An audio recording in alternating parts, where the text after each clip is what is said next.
Esther O'Callaghan, how lovely to get you on. Finally, it's been, I don't know how long, but we got to know each other through the Greater Tech Advocates and Russ Shaw.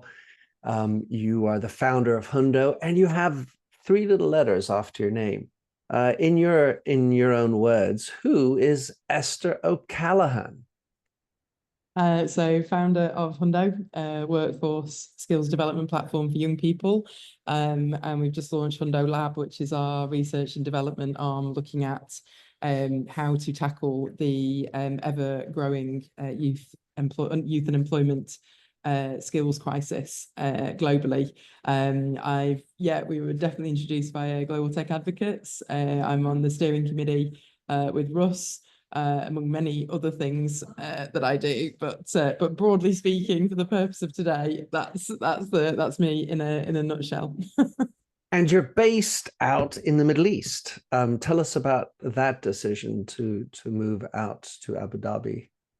Yeah, so Hundo was chosen to go into the Mubadala backed Hub 71 startup scale up program.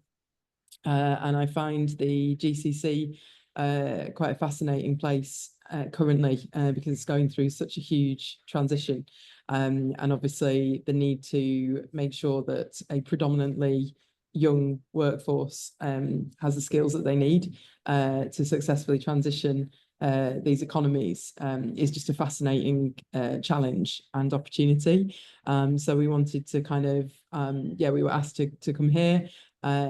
Amazing sort of for me personally, it's not a part of the world I'd spend a lot of time. So actually getting to travel around to meet people, sort of like learn about a new culture has actually been it's actually really, really enjoyed it actually. Well, presumably multiple cultures in the area. OBE, a fascinating title. Obviously, one step above MBE. How did that come about, Esther? It was a long time ago. It was 2006, 7, I think. New All the Year's on. more credit to you. So yes, I was very young. It was for services to the voluntary sector. So for all of my career, I've always been heavily involved in voluntary sector, and that was it was a recognition for that work. They don't tell you exactly what, but it's just services to the voluntary sector. So yeah. And the curiosity, since I far from all that world, do you have to get an MBE before you get the OBE, or can you just leapfrog? No, it's so there's obviously different, so there's a member officer, commander, night commander. So it was just what I was that's what they chose for me. So I I didn't have see. anything to do with it. So Right, right. You don't they're negotiate asking the these wrong things. person. You just say yes, But yes, it was thank you. great at the time. I was very young. I was in my late 20s, and it was something that was quite a profound thing to receive at such a young age. It's also quite amusing because people would expect a kind of mid 50s, early 60s lady to sort of turn up, and I was like, yeah, 27. So it made for some interesting meetings at the start. I certainly bet it did. And I mean, frankly, most were the ones I know. It's usually giving back after having done a life of other things. And all of a sudden, I start to need to get back to study. But you seem to be more dedicated to it from the beginning. So, a hundo. You need to explain to me this HUNDO. Yeah. What was the origin of that name? It means 100% on the Urban Dictionary, and we were 100% committed to tackling youth unemployment. And we didn't want to give ourselves a very worthy name, which I would have come up with. So Hundo was my co-founder, Piers. We worked with we worked with a lot of young people, ran a few names past them, and that was the one that was the kind of the one that was standout. But we liked it because of our commitment to actually solving this problem. And certainly beyond my pay grade or my vocabulary. So that's why I asked the question. Just before we get into the report and everything, I do want to just dig in on a couple other things. One is working with the peers and all that, East in the House of Lords in the UK, amongst other places that you've worked. Talk us about how that working with the government and the people in politics has somewhat informed your need to get this report out. So I've been asked to my work with government, and I mean, those is pretty straightforward. I was appointed to the Big Lottery Fund back in the early 2000s to oversee the merger between New Opportunities Community Fund to become the single largest lottery grant distributor. So I was able to experience, chaired the Young People's Fund, which was projects all over the UK, the Olympics Legacy Endowment Fund, which funded a lot of the sports facilities across the country. So my work has always been at arm's length, literally. It's a non-departmental public body. So that was the experience there. With regard to the Lords, I was asked to be an expert contributor to their report on youth unemployment in the UK. So I think that came via the Small Business Commissioner. So usually I get asked for my opinion on these things. Yeah. And my question really was around about how much that experience and working with them up close, getting their questions and responding as the expert, informed the way the report came around and what you're doing today. In other words, did it push your red button, or did it make you feel that there's an urgency in governments or not in order for them to get with the plot? So I think I've worked kind of in and around youth issues now for the best 27 years. So for me, a very UK centric issue is we have a glut of policy, qualifications, awards, all of this. It's really grown, as an industry. I think the UK has around 115, different awarding bodies. For quite a small country. it's quite a lot. And I think, respective governments, in 4-year cycles or, 8-year cycles, it's incredibly hard to change entrenched systemic institutionalized thinking and perception, actually, perception of what education's purpose is. But for me, I have always looked at it from the outside, in terms of going, it's for me, I'm interested in what's happening to young people once they've left education. Yeah. And how, while they are still in education, we are able to provide skills-based solutions that enable them to transition more successfully. At the moment, we've seen this. It's not really, I wouldn't kind of say it's a government issue. I would say it is a whole society issue of the kind of careers advice and guidance is out of date often. You have teachers who have gone through a very linear university pathway into teaching, who are then expected to know the vast range of jobs, industry skills. It's setting people up to fail. I think that's my kind of overarching issue. By the time we're able to implement change, things like coding, for example, in schools, we're into no code territory. You can build a website without needing to code now. But that's not just those are just like examples.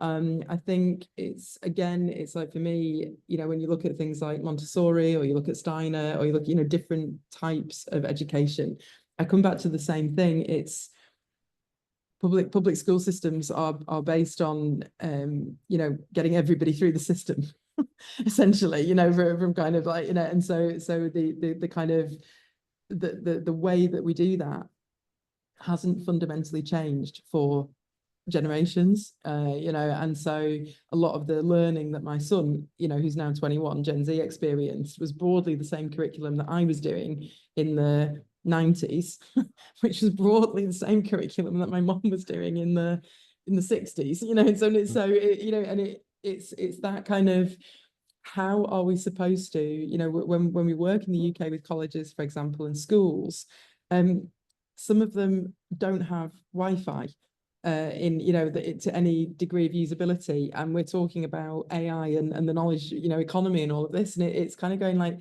there's just a very big gap between expectation and reality, and that's leaving young people in a situation where there's kind of a perfect storm. You need access to these ever-changing skill sets. Even if you're working in AI, it's like doing an AI course is not a thing. It's like, what is the practical application of AI in the industry and job that you are planning to go to, you know, and learn according to that. So it's I mean, as you can tell, I could talk about it forever, but I think we've got to, for me, the skills report was really about galvanizing around the ideas and viewpoints of a group of future skills experts, many of whom are experts in their field from decades and decades, you know, but are deeply concerned and, you know, really, really heavily invested in making sure that this generation and the generation coming up, you know, Gen Z now, Gen Alpha next, you know, that they actually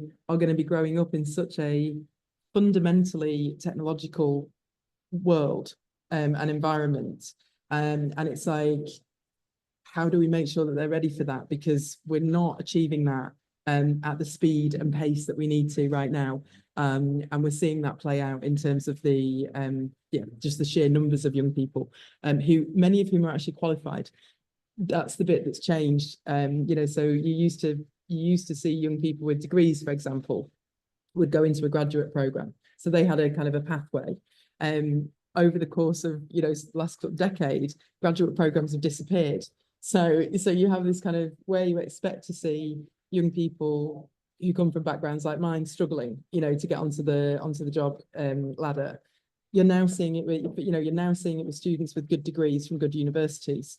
That indicates a systemic and structural breakdown between education and employment at all levels. That's a problem. That's a problem for society. So yeah. All right. So your report talks about the devaluation of university degrees. I wanted to just put that beside another facet of your life, Esther, which is your involvement in sports as a triathlete.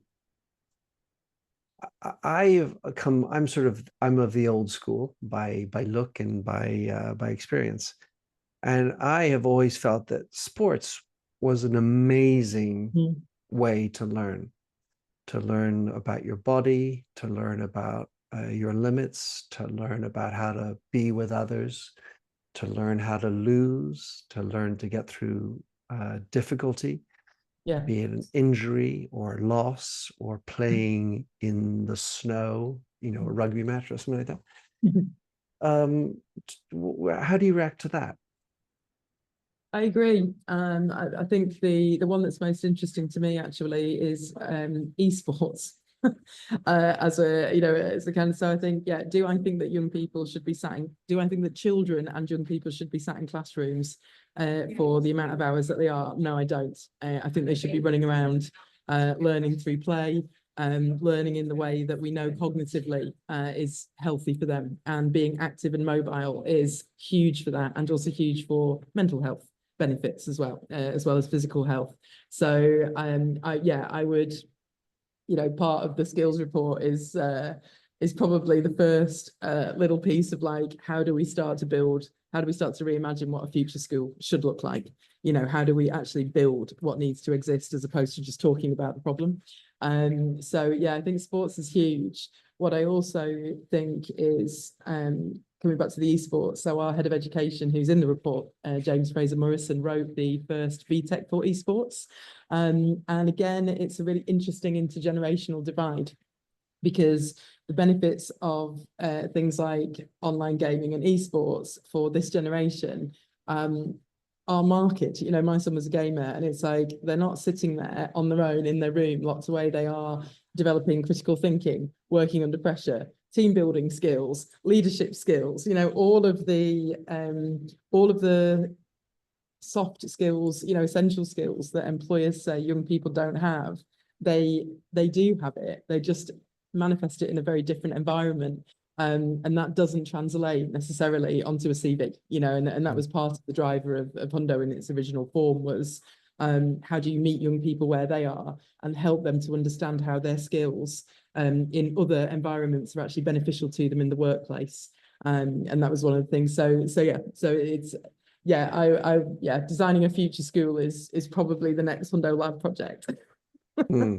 Well, it's rather of the actuality when we hear what's going on in the United States as far as the shakeup of higher education is concerned Yeah. under President Trump. Have you come across Ricardo Semler, the No, Brazilian guy? Well, no, I haven't. I highly recommend checking out his Mm, approach to education. CEO of a company, and then he very much embodies a piece that you have in your report, which is, and you talk about, I'd like you to elaborate on, which is that businesses or corporates should have a bigger impact or role in education.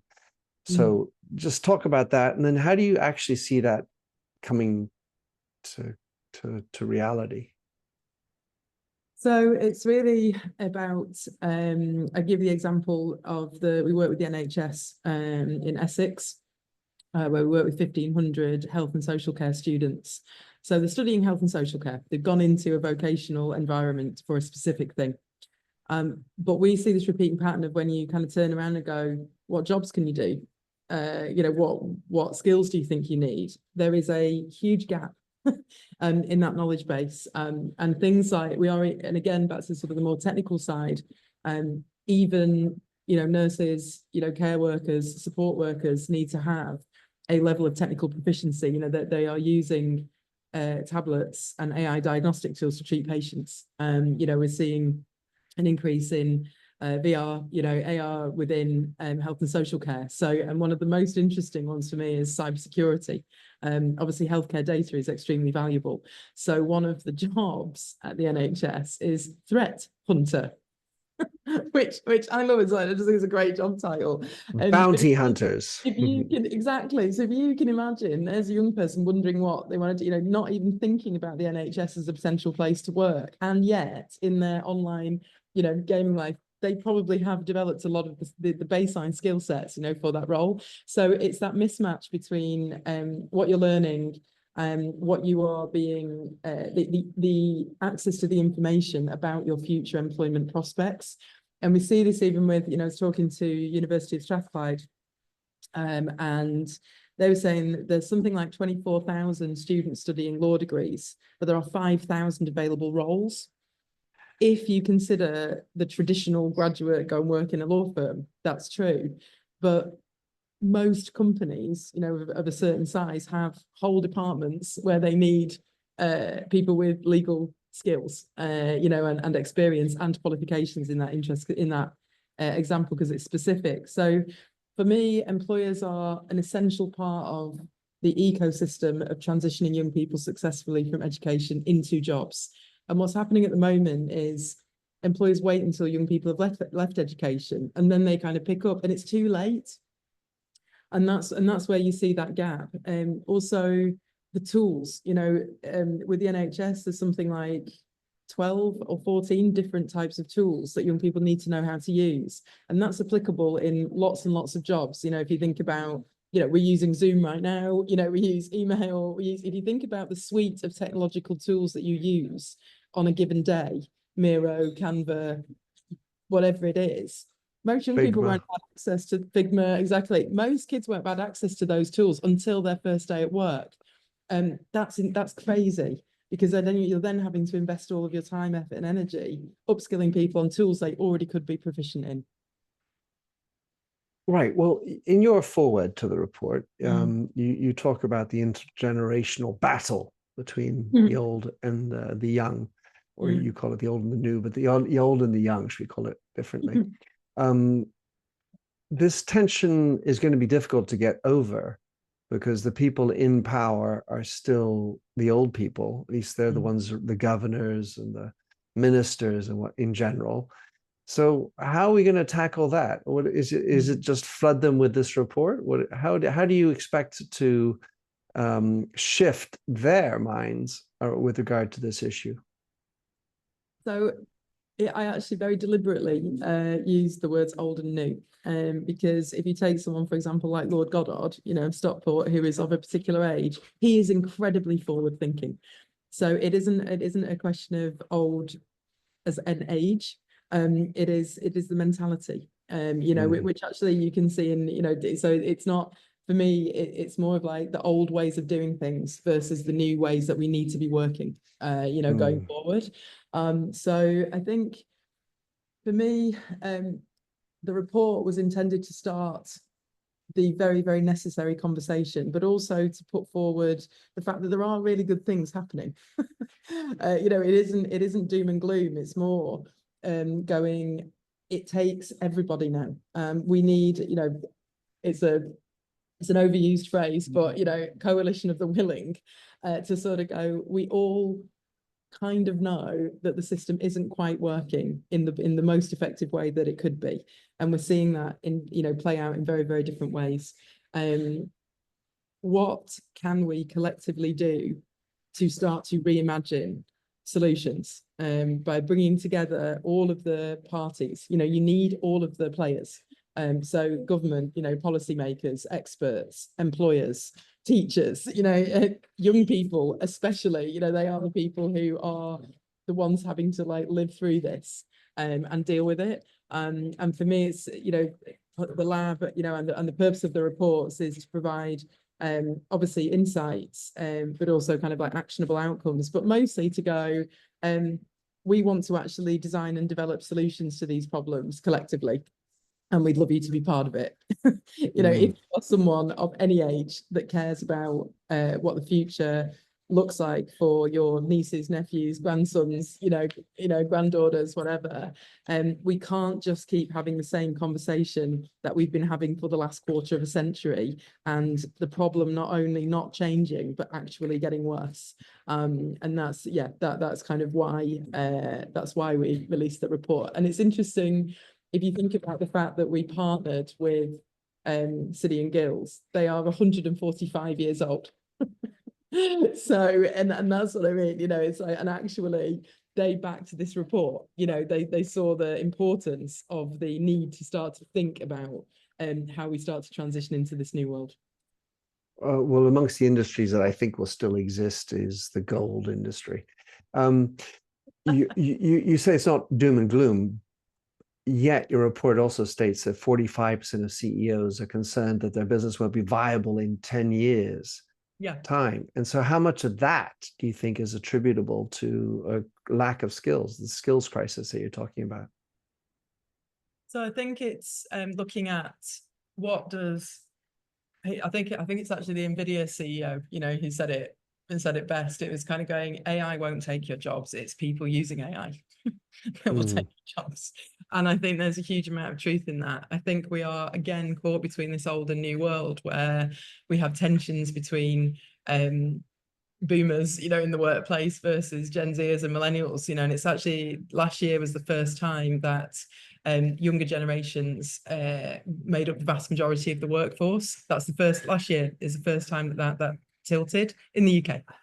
And I think that presents a huge challenge when you think about the processes, procedures, the HR, you know, all of that stuff, which is, you know, still quite, you know, there's not a huge amount of innovation in there, you know, let's put it that way. And yet you have this generation who think differently, you know, have different priorities, and it creates these kind of tensions. And I think that's my point is sort of going, we can either keep having the conversation and we can keep going like the friction points and the pain points, or we can go, like, how do we solve it? You know, if you think that you are going to be not in existence in, you know, X amount of years, then you're probably right if you're not actively engaging in developing the solutions that you need to ensure that that isn't the case. So I think it goes both ways. If you want it to bloom, it can be, but it also is like, let's, you know, there are solutions to that problem. All right, so let's take the CEO of a company. What concrete steps would you advise? I mean, obviously each CEO and company has different contexts, but give me an example of concrete steps that a CEO who's listening to this should be considering immediately, because we're talking within 10 years' time, to get to figure this all out. So I think that the biggest area that I would focus on is, how are you actively engaging with your future skilled workforce much, much earlier? So instead of waiting until they're 18, 20, 21, 24, what is your company doing to raise awareness, that you exist? What jobs you can do with a much younger age group so they can start to make better decisions about how they can upskill and be ready to go and work in your business. That's one thing. I would Okay, then, so yeah. ask. So specifically, that sounds like going to students who are 14 to 18 years old, for example, Mm, who are already doing school, mm, and many of them seem to be overwrought by the amount of work that they already have. mm. How would you concretely see that sort of happening? Would you say go to your local school and make a presentation in the morning, or get them to change their syllabus? What sort of things are you thinking about which they could No, actually we end up? built, well, we built Hundo .xyz to ensure that young people get consistent virtual work experience and an AI career coach to help them navigate the world of work. So in the UK, 64% of young people don't get any work experience whatsoever. Young Uh, people being under 18? yeah. So, Mhm. so for me, so we built a platform to be able to very simply deploy bite-sized learning and content and virtual work experience programs, because it's clearly a huge ask for employers to go and do that manually. It's also Right. not very data driven. You're not really able to then Yeah. articulate that happened, etc. So I think it's so yeah, greater correlate, greater engagement with a much younger audience. That is an investment. The reason that needs to come from the kind of C-suite is you're asking a business to make an investment, and businesses, when it comes to hiring, it's quarterly cycles, and then it's going and then wondering why you can't find the people that you need. Most businesses know what their hiring requirements are going to be for the next 18 months, 3 years, 5 years, some longer. But what doesn't happen is starting to then invest in that future workforce 2 to 4 years before that you need them, and then people can't, and then no one can find anyone, and it's like that. Yeah, we could have this conversation forever. So an investment upfront in a future skilled workforce, I think, is essential, but it's also essential to incentivize hiring managers, L&D managers, workforce skills people to do things differently, to be able to work more innovatively, to be able to there's no incentive. Like, what's the incentive for an HR person to do anything differently to how they've done it for the last decade? There is no incentive. Salespeople are rewarded on results. HR people are not. And yet people and skills are the lifeblood of the business. So you end up we're stuck in this world of job boards, where we already know that kind of is so old school in its methodology and its way of thinking. It doesn't deliver the results. Young people never get past the algorithm, and yet these are the hiring practices, tools that are, that they've been in place now for decades.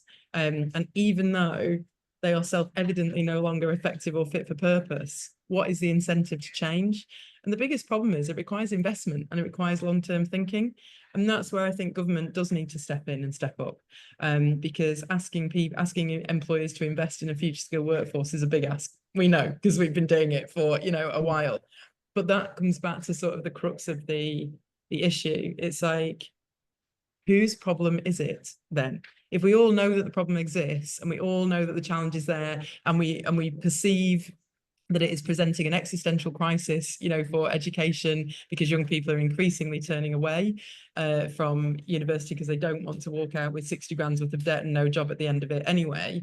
And we know that employers, nearly 50% are saying we might not be here in 10 years. Going like, okay, it's everybody's problem. So what are the different bits of this problem that people want to put their hands up for to solve?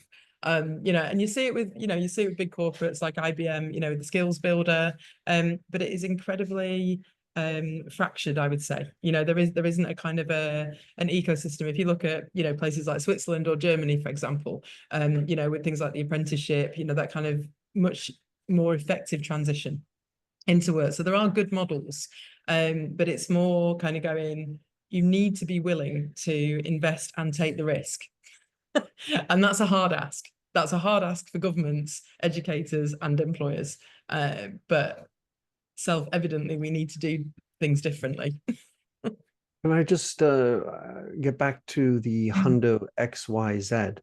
So Yeah. this is a platform. To what extent so just describe to me a little bit the process and how much companies are actually part of creating these internships or something like that, or the work experiences.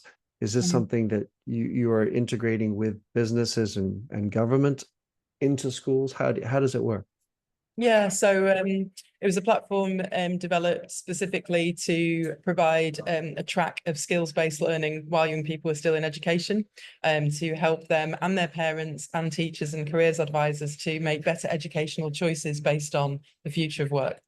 I Personalized, see. because even if you look at the UK, you know, if all the service-based economy jobs are in London, showing young people those jobs and those skills in Newcastle, where the industry is different and the requirements are different, isn't valuable. So we wanted to really look at how do you enable students to chart a more effective path into employment. The way that we work is with schools and colleges at the moment, so they can onboard cohorts of their students who learn together. I also, you know, didn't want students just sitting staring at a screen on their own. You know, the whole point is that you're learning, you know, to do things together collaboratively, and that you're also using emerging technology and tools just by virtue of being on the platform. So the AI career I coach, see. you know, a lot of young people use it to do like interview practice, for example. And with employers, obviously young people can search employers, they can search the types of jobs, the types of roles, you know, and they can, with the co-pilot, they can go really into detail about not just what skills they need, but what qualifications or other, you know, aspects of their education they need to consider. And then they can complete virtual work experience programs. So instead of walking into an interview on day one going, I'm a highly motivated, hardworking individual, they can go, for the last 2 years, I have designed and developed whatever that thing is. You know, the reason that I want to come and work at your company is because X, Y, and Z, you know, so Yeah. it's, you know, it's to help them be able to much better advance their own skills-based learning and to discover more about the world of work. My cheeky comment, just to throw it in, is for you, for your students from Newcastle, is to learn how to be authentic as opposed to what you need in London. Um, but let me go into another zone, which is certainly stimulated by your report. And on page 10, you talk about the top skills valued by employers in 2025.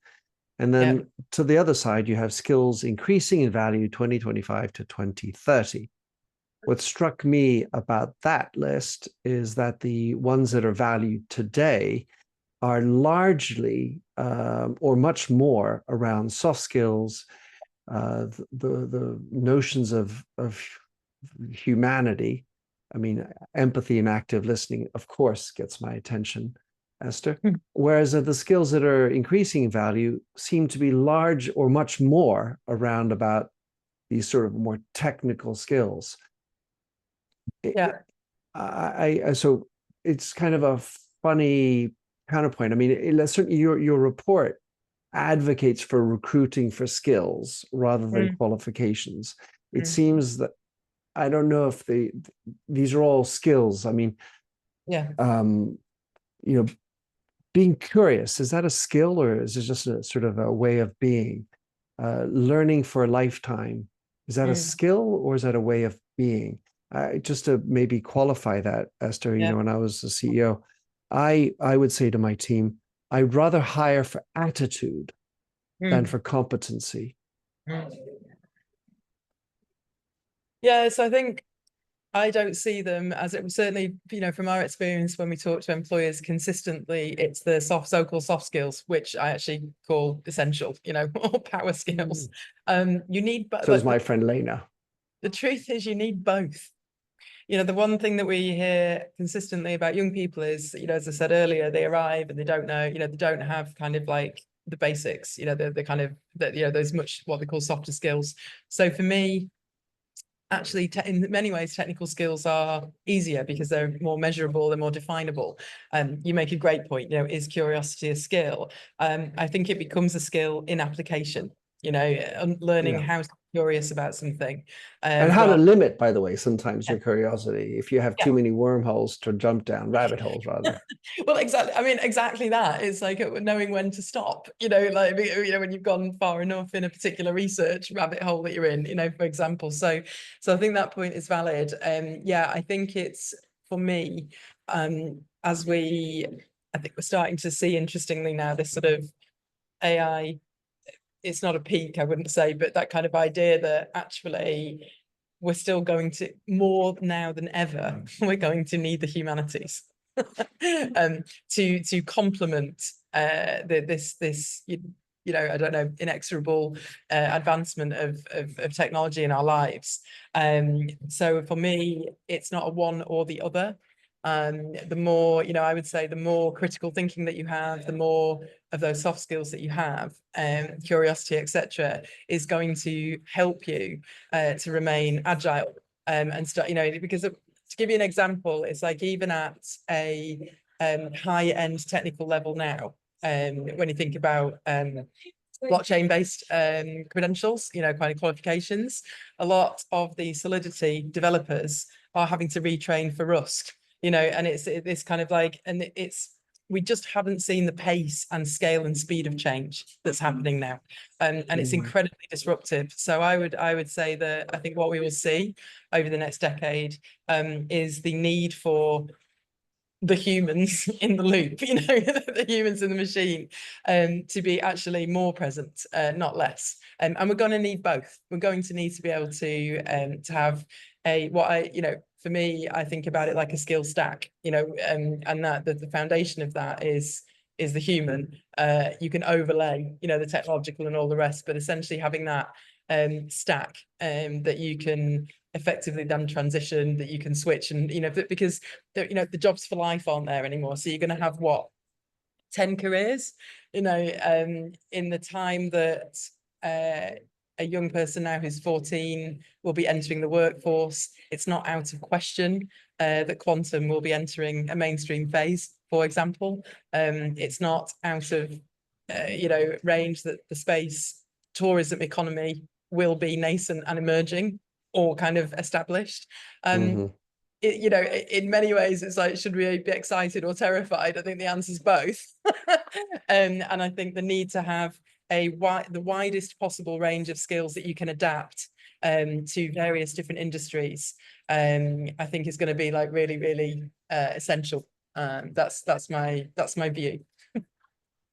Yeah, it feels like at some level, the skills, if we're going technical, that are needed to work, make money, and survive in our society are not in counterpoint, but a little bit counter to what actually is needed in society for it to survive. Yeah. And you talk about resilience. Well, there's quite a lot about resilience in the report, as it being the second highest with flexibility and agility. It's a little lower, but still existing in the ones that are increasing in value on the other side in the future. But to what extent do you think we have a societal issue, a systemic societal issue with the way that we are bringing up our kids? And maybe I would add one more piece to this, which is, in my opinion, I feel like we are disencouraging risk. We are far more happy to talk about safety and precaution and getting rid of pain and the challenges of life, whereas running a business and being an entrepreneur, it's really all about handling and facing risk and dealing with, and agility is dealing with mistakes and dealing with errors, fail fast. And going back to one of my initial questions or thoughts, was how sports is a tremendous ground to learn how to get yourself back up off the ground after you've been tackled. You deal with it, get on with it, and don't just cry about it. So a few things to reflect back on that. One of two of the skills experts in the report, Kay Vasey and Abdul Basit, some of the things they say, I think, are important for this particular conversation. So if you think about the impact of agri-tech, as an example, agri-tech in rural communities is an incredibly powerful tool for ensuring a few things, you know, that you can predict weather, drought, you know, all of that kind of stuff, but also it gives young people an access point to be able to not only remain within their community instead of having to economically migrate, Right. actually stay there, and they can actually develop and, you know, and enhance that. So that's where I see the interplay. You know, Mm, that's where I see it as a positive. mm. There are these things that exist now that can really make a difference in a number of sort of societal ways. Um, I think this generation gets a lot of flack from an older generation. This idea that they I think they're kind of, you know, talking about endurance, you know, talking about sport, you know, endurance triathlon, actually, you know, running your own company is a bit like a endurance sport, you know. If I could, my Yeah. flack wasn't directed necessarily at them. Ah, My okay. my flack is actually directed at those who are imposing the precautionary principle, and Ah, that okay. would Yeah. be the parents and the Yeah. people in government Yeah. saying that we shouldn't do this, we need to avoid that, and this is a Ah, fair. danger, Fair. Yeah. because the So kids yeah, are just a tributary to that. That's my point. yeah. Fair, thank you. So actually, so Kay Vasey is phenomenal for this, because obviously with her company KID, it's all about, rather than blocking, banning, trying to trying to be risk averse, instead of going educate, train, enable, and secure and protect.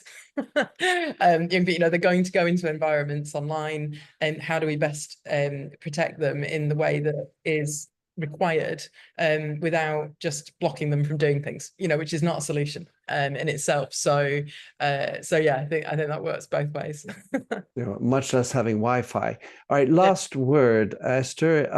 For those who are parents with kids, how do you future-proof yourself for the future? If you're my children are a little bit older, 20, 25, but you know, if you're trying to carve out or craft a path for your life, what ways or suggestions do you have to future-proof your career?